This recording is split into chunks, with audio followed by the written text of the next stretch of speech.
পঞ্চম শ্রেণীর সকল শিক্ষার্থীবৃন্দ, ইনস্টিটিউট অফ বেসিক ম্যাথসের পক্ষ থেকে সকলকে স্বাগত। আজ আমি তোমাদের গণিতের অষ্টম অধ্যায়ের অর্থাৎ গড়ের অধ্যায়ের দ্বিতীয় ক্লাস করাবো, দ্বিতীয় পর্ব।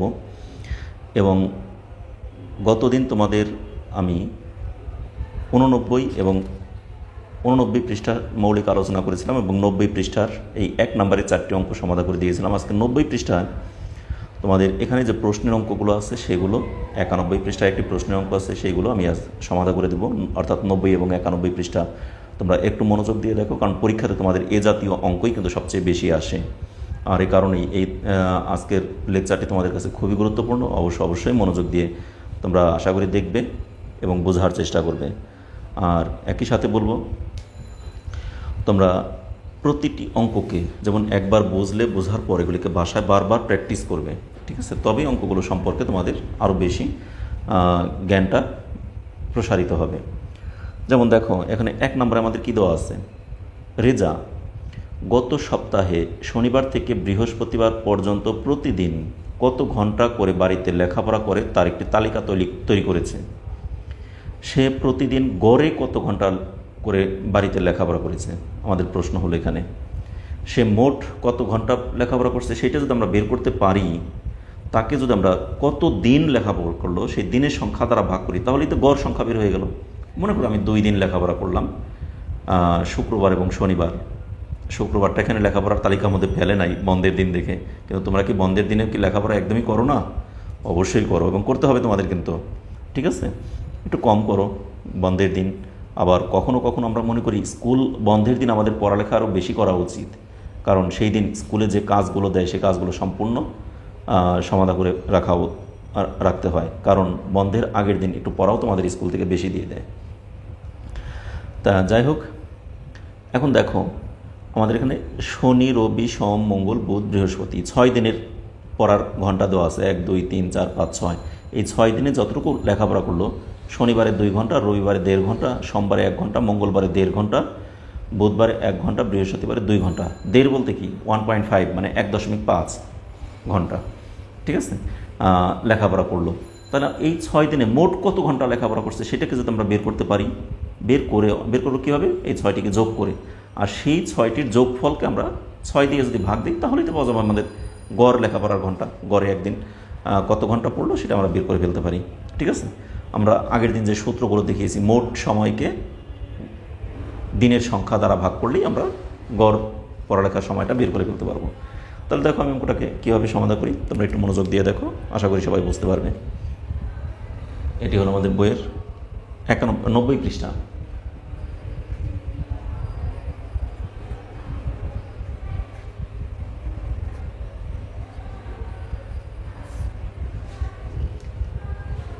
ঠিক আছে?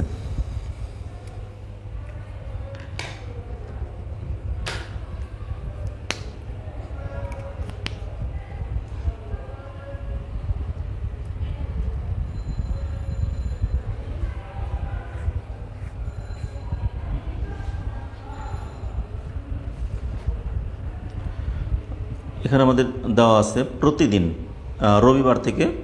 শনিবার থেকে বৃহস্পতিবার পর্যন্ত কত ঘন্টা করে লেখাপড়া করে তার তালিকাটা এখানে দেওয়া আছে। তাহলে এখানে লিখি আমরা, রেজা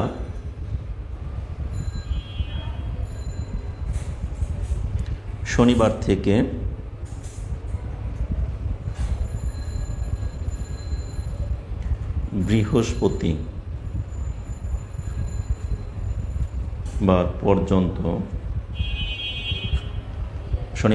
বৃহস্পতিবার পর্যন্ত মোট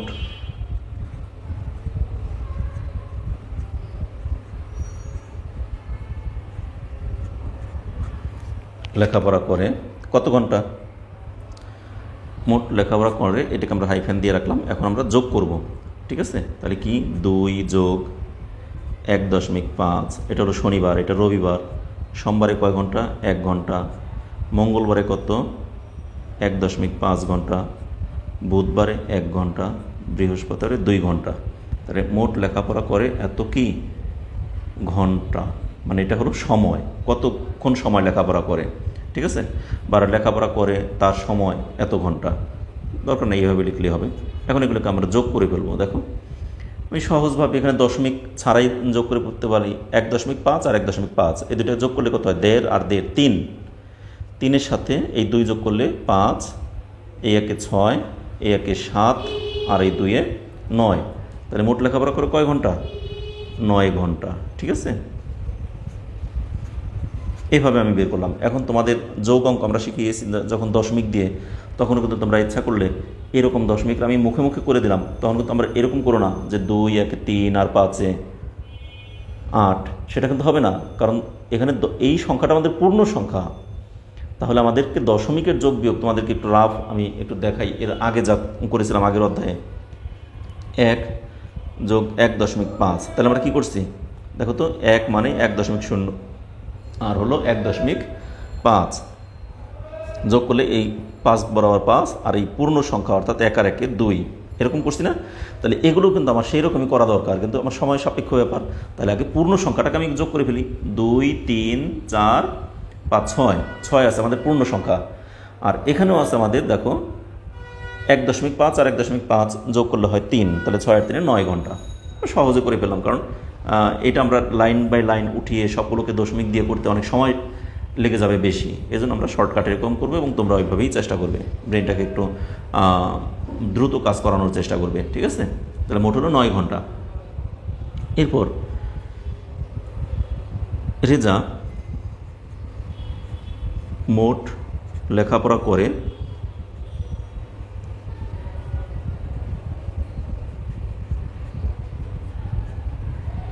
কয় দিন? 7 তো না, 6 দিন। 6 দিন অর্থাৎ এখানে লিখতে পারতাম দিনের সংখ্যা, মোট দিনের সংখ্যা 6 দিন। ঠিক আছে, মোট লেখাপড়া করে 6 দিন। ঠিক আছে, তাহলে এখন সুতরাং রেজা গড়ে প্রতিদিন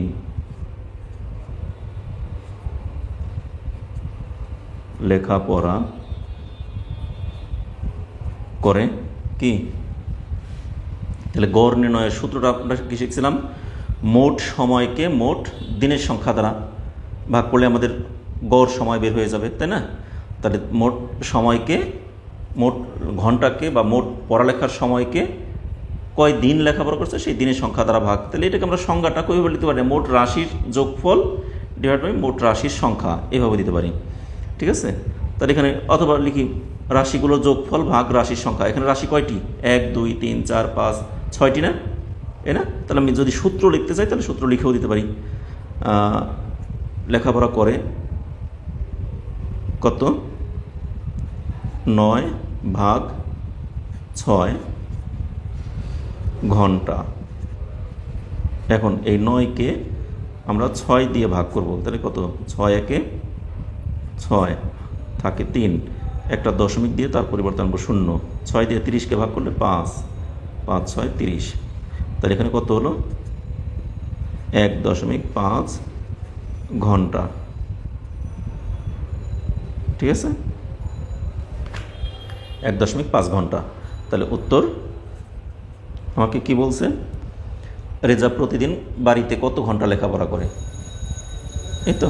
তাহলে এখানে এই লেখাপড়াটা কিন্তু মোট লেখাপড়া করে, এটা কিন্তু একটা না, এখানে বাড়িতে পর্যন্ত, বাড়িতে কথাটা লেখা উচিত, কিন্তু সে তো স্কুলেও লেখাপড়া করে, তাহলে বাড়িতে মোট লেখাপড়া করে। তাহলে রেজা বাড়িতে, এখানেও কিন্তু বাড়িতে কথাটা থাকা উচিত, প্রশ্নেও দেওয়া আছে, কিন্তু আমি কিন্তু ভুল করছি। রেজা গড়ে প্রতিদিন কোথায়? বাড়িতে। বুঝতে পারছো? এভাবে তোমরা লিখে নেবে, বাড়িতে কথাটা লিখে দেওয়াটা উত্তম। উত্তর কত ঘন্টা বাড়িতে লেখাপড়া করে? এই 1.5 ঘন্টা, এই তো। তাহলে উত্তর রেজা প্রতিদিন বাড়িতে লেখাপড়া করে 1.5 ঘন্টা। শেষ। তাহলে উত্তরটা আমাদের হয়ে গেল।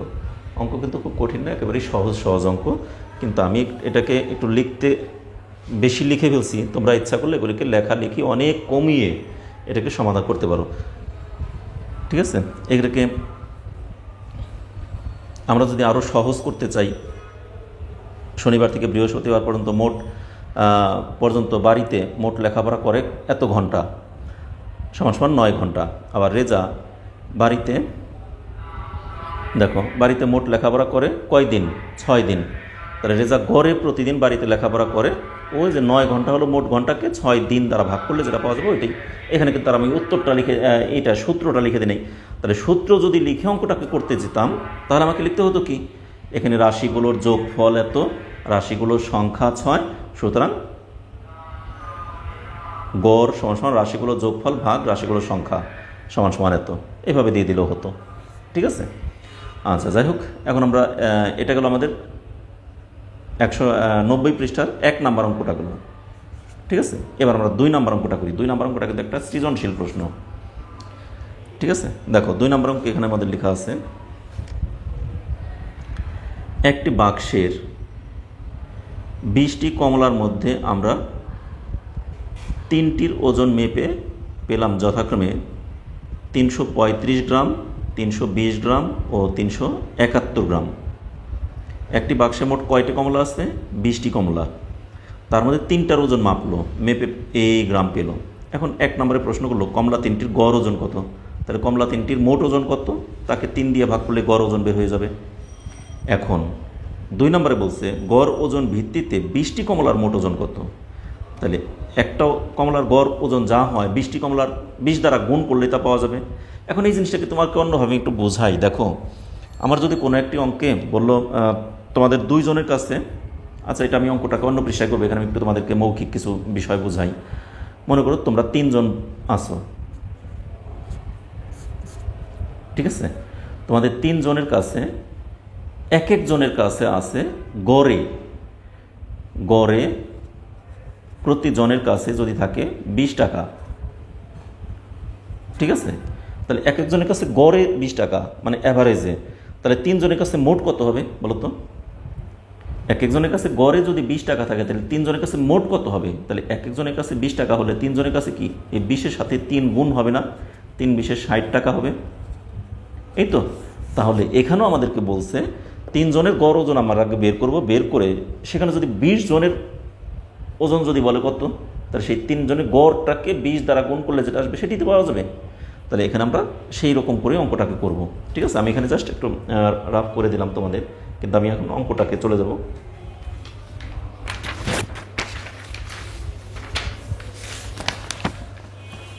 আমি 2 নম্বর অঙ্কটাকে আলাদাভাবে এখানে করে দিই। ঠিক আছে, দেখো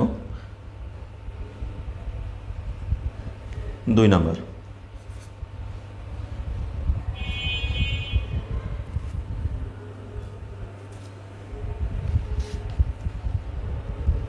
এখানে 3টি কমলার মোট ওজন আগে আমরা বের করি। বাক্সের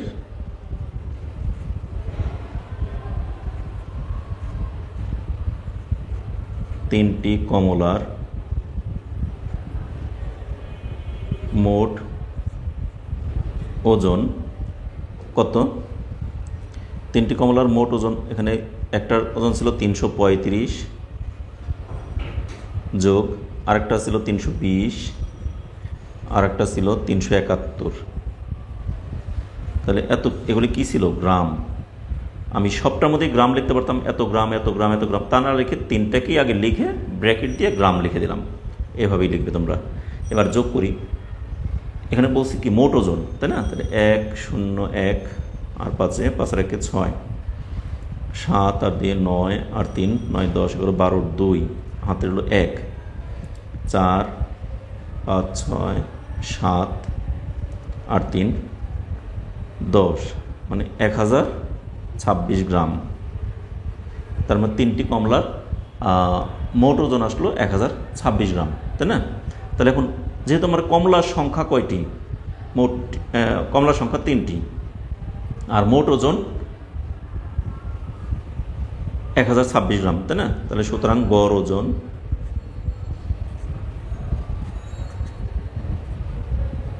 মোট ওজন ভাগ কমলার সংখ্যা।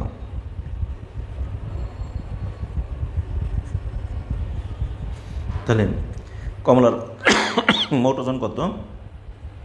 1026 ভাগ কমলার সংখ্যা কয়টি ছিল? 3টি। এবং দেখো এই গড় ওজন যখন হবে সে গড়টা কি হবে? গড় ওজনটা তো অবশ্যই গ্রাম হবে, তাই না? তাহলে এই মানগুলোকে আমরা সূত্র লিখে সেটা কি হবে? গ্রাম, এত গ্রাম। তাহলে এই 3 দিয়ে 1026কে আমরা ভাগ করব। 3 3 9, 3 4 12, 3 2 6, এত গ্রাম। এখন এটা কীভাবে করলাম? আমি তো মুখে মুখে করলাম, তোমরা এগুলিকে ভাগ রাফ করে দেখাবে। 1026কে 3 দিয়ে ভাগ দাও, 3 3 9, বিয়োগ করলে থাকে 1, কেটে আনলাম 2, 12, 12কে 3 দিয়ে ভাগ করে 3 4 12, এবার আনলাম 6, কেটে 6কে 3 দিয়ে ভাগ করলে 2, তাহলে কত আসলো? 342 গ্রাম।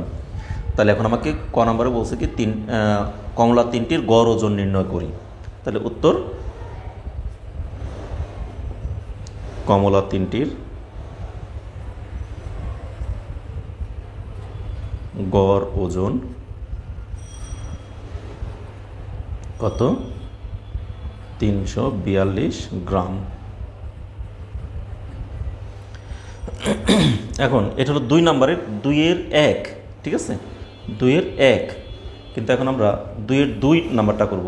2-এর 2 নাম্বার বলছে গড় ওজনের ভিত্তিতে 20টি কমলার মোট ওজন কত? ঠিক আছে, এখন লিখি 1 নং হতে পাই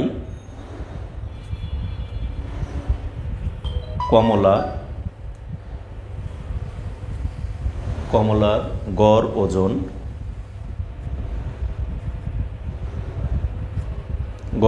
342 গ্রাম। আমরা এটা 1 নাম্বার হতে পেয়েছি, তাই না? এই যে 1 নাম্বারটা যে আমরা সমাধান করছি ওখান থেকে পেলাম কমলার গড় ওজন 342 গ্রাম। তাহলে এই যে গড় ওজন, সেই গড় ওজন মানে কি? এক একটির ওজন 342 গ্রাম। তাহলে ঠিক এরকম আমাদের 20টি কমলার মোট ওজন কত হবে সেটি আমাকে বের করতে বলছে, এই তো। তাহলে 20টি কমলার মোট ওজন কত হবে?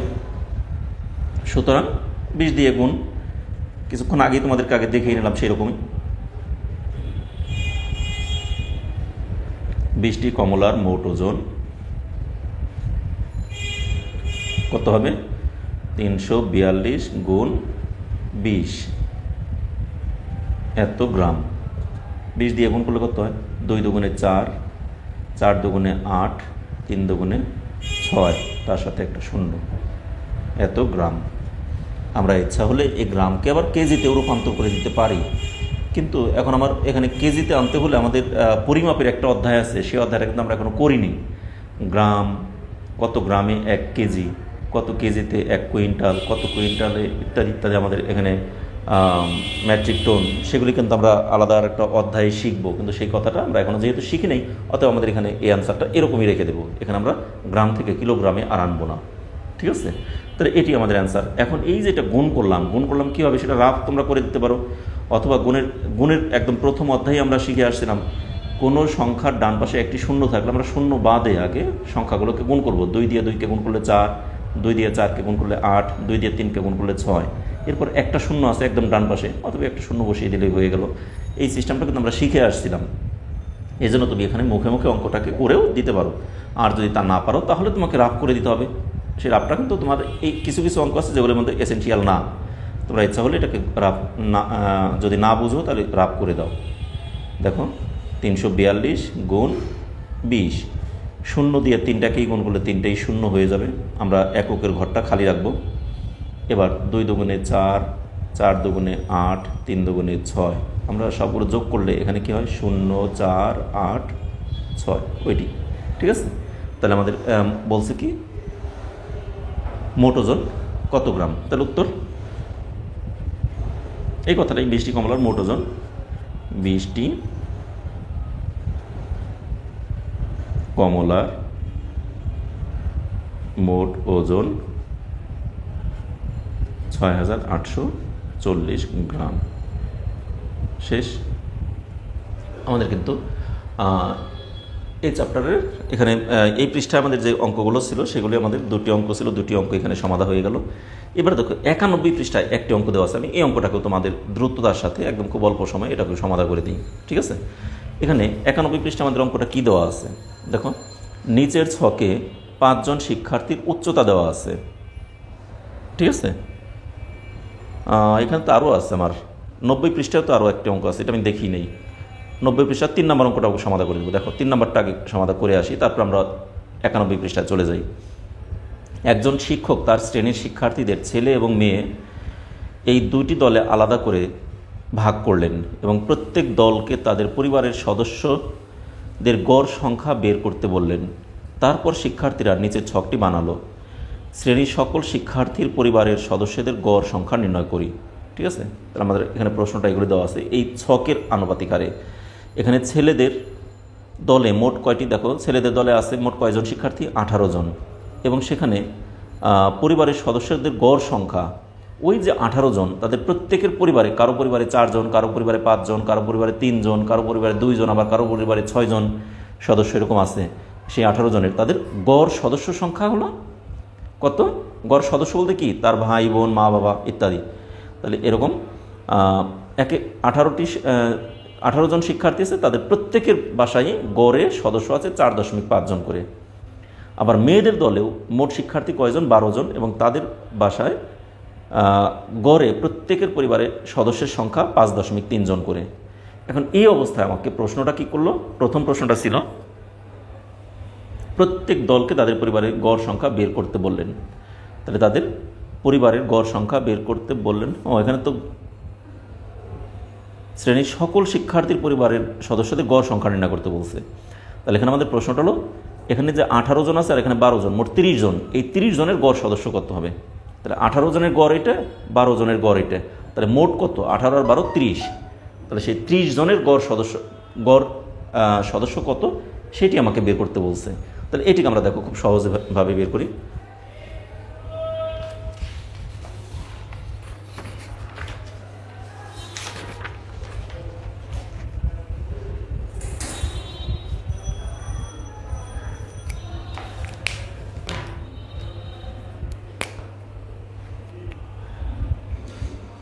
দেখো এটাও সেই 90 পৃষ্ঠাই, আমি পৃষ্ঠার নাম্বারটাও লিখে নিই তোমাদের সুবিধার্থে। কত নাম্বার এটা? 3 নাম্বার, 3 নং। দেখো এখানে আমরা এই তালিকাটা আর লেখার দরকার নাই, আমরা সরাসরি লিখব। দেখো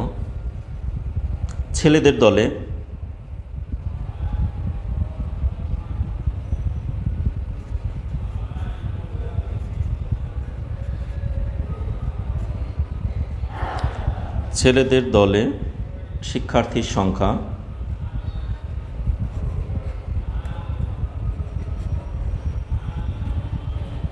18 জন, ঠিক আছে,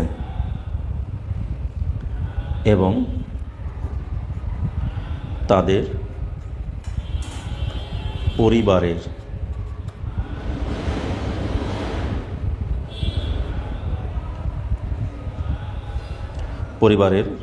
সদস্যদের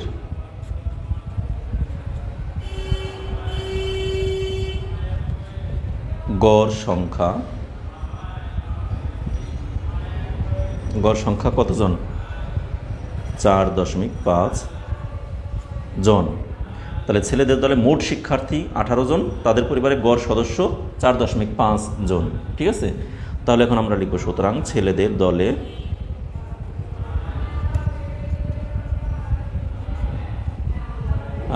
মোট সদস্য সংখ্যা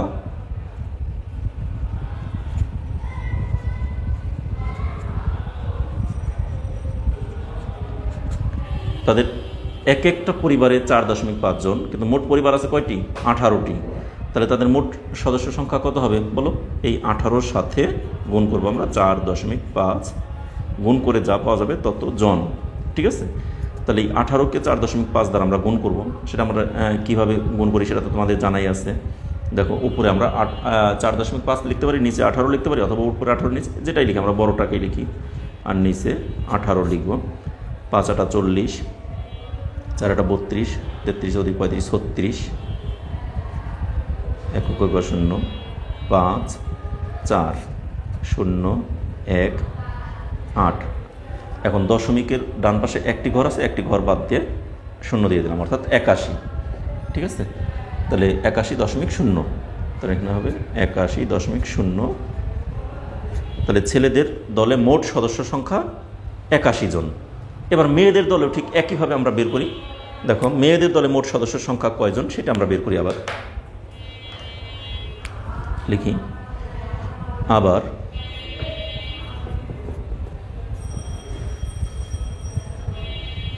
মেয়েদের দলে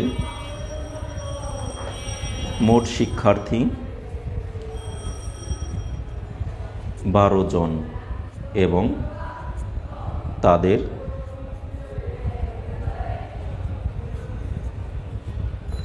পরিবারে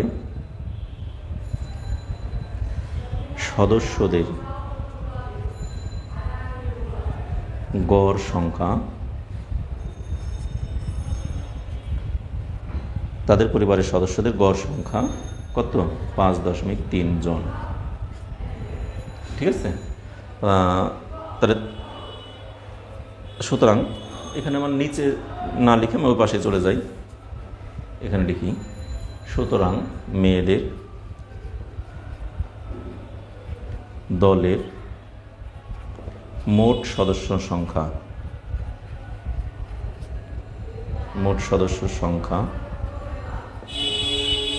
সমান কী হবে?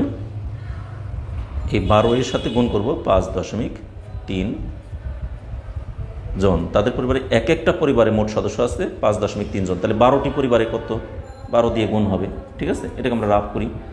5.3কে 12 দিয়ে গুণ করব, 3 দুগুণে 6, 5 দুগুণে 10, 3 5 6 3 6।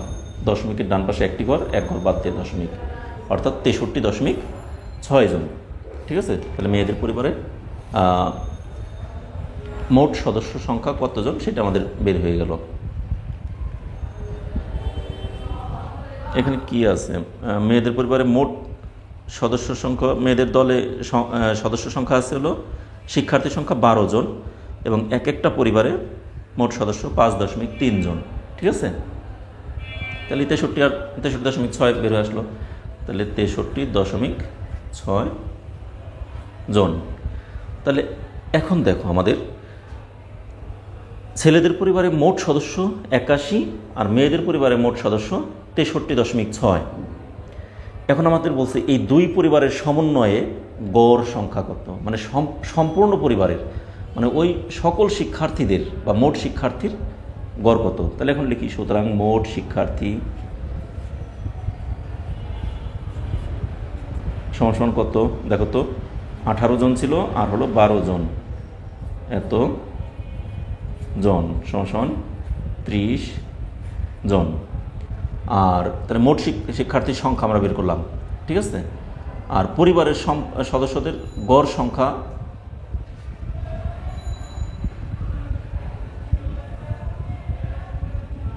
শিক্ষার্থী সংখ্যা এতজন আর পরিবারের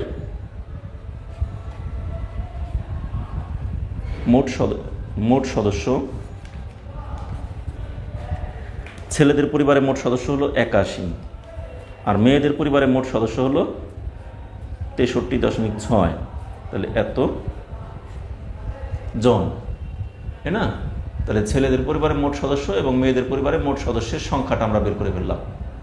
এখন এই যে কার পরিবারে কতজন সদস্য আছে সেগুলি আমরা এখানে যে দেখিয়ে দিলাম, এগুলির প্রেক্ষিতে এখন আমরা লিখব এখানে, সুতরাং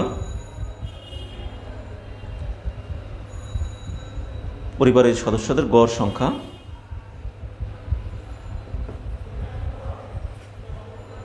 বা সকল পরিবারের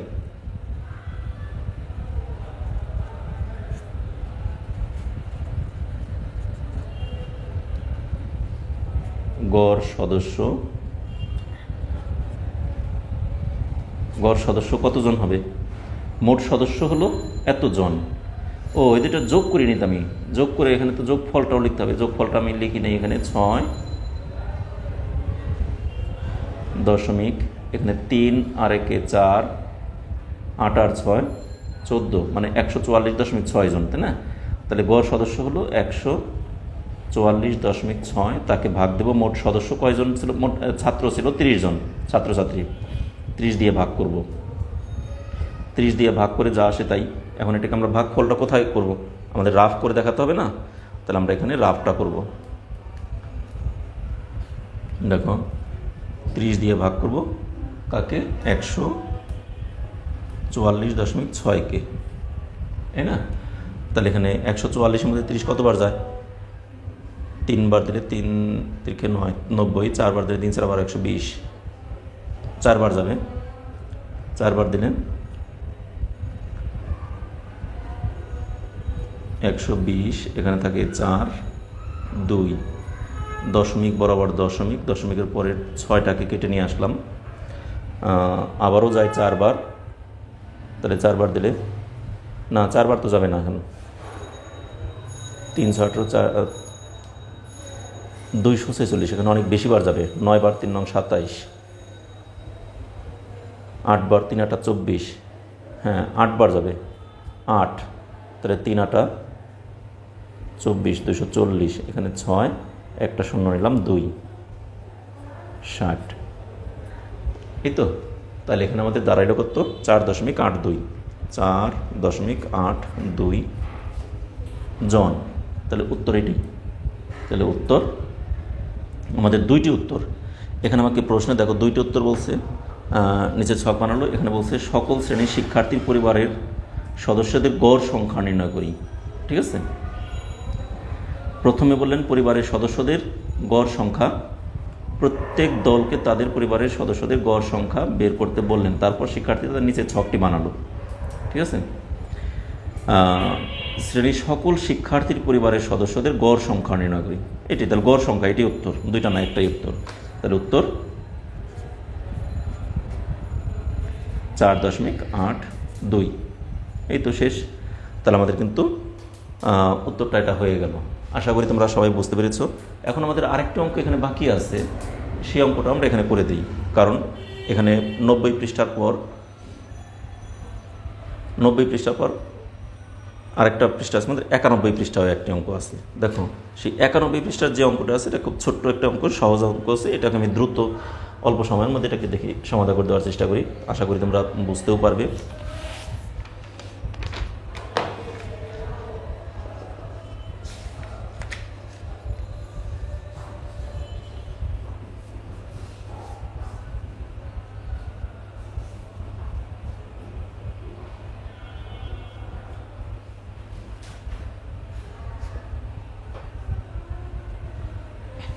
দেখো 91 পৃষ্ঠা,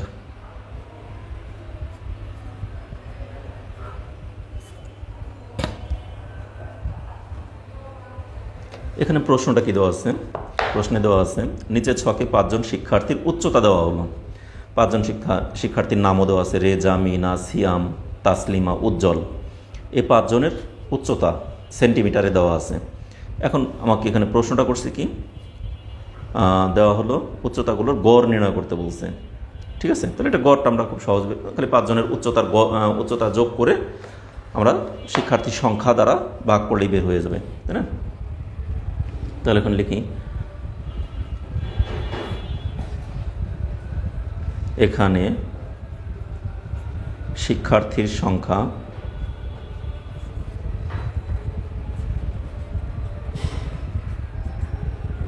5 জন, তাদের উচ্চতার যোগফল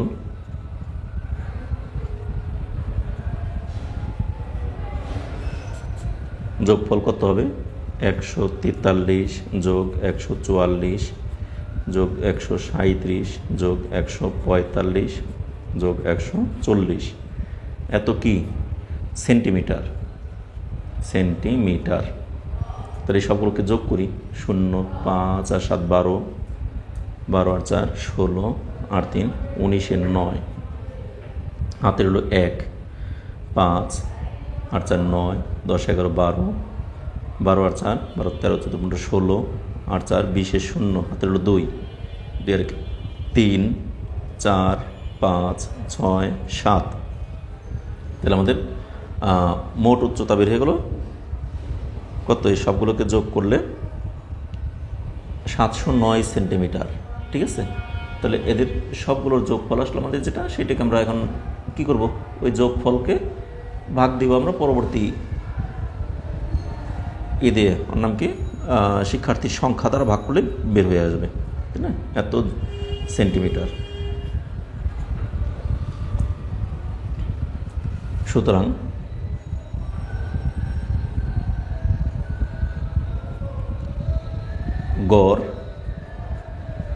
গড় উচ্চতা সমান সমান মোট উচ্চতা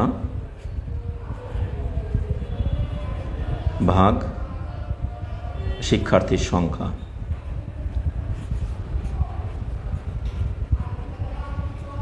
তাহলে মোট উচ্চতা কত, 709, আর শিক্ষার্থীর সংখ্যা হলো 5। এত কি হবে, উচ্চতাটা কি, এত সেন্টিমিটার। ঠিক আছে, আর গড় উচ্চতা এত কি, এটা একক, এখানে একক হবে আর কি, একক কি আছে না আছে সেটি। তাহলে 5 দিয়ে 709কে আমরা ভাগ করি, সেটা কত হয়, 5 একে 5, 4 5 20, 5 একে 5, 4 থাকে, তাই না, 40, 5 48, এই তো। তাহলে 141.8 সেন্টিমিটার। আমি মুখে মুখে ভাগ করলাম, কিন্তু তোমরা তো পারবে না, তার জন্য তোমাদের এখানে রাফ করে দেখাতে হবে। 5 দিয়ে 709কে ভাগ করবে, 5 একে 5, এখানে থাকে 2, আনলাম 0 কেটে, 4 5 20, আনলাম 9 কেটে, 9কে 5 দ্বারা ভাগ দিলে একবার যায়, 5 একে 5, এখানে থাকে 4, একটা দশমিক দিয়ে তার পরিবর্তে 0,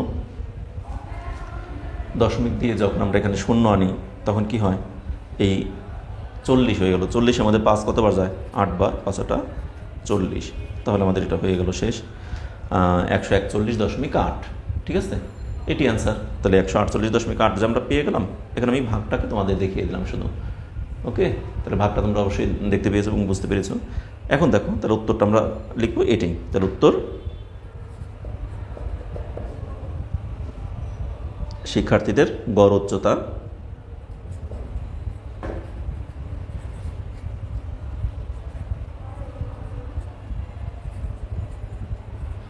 গড় উচ্চতা 141.8 সেমি, মানে সেন্টিমিটার, 148.8 সেন্টিমিটার। শেষ। তাহলে আমাদের কিন্তু সবগুলো অঙ্কই এখানে খুব সহজভাবে সমাধান হয়ে গেল। আশা করি সবাই ভালোভাবে বুঝতে পেরেছ। অর্থাৎ আমাদের 90 পৃষ্ঠা এবং 91 পৃষ্ঠার যে অঙ্কগুলো ছিল সেগুলো আমরা সমাধান করে দিলাম।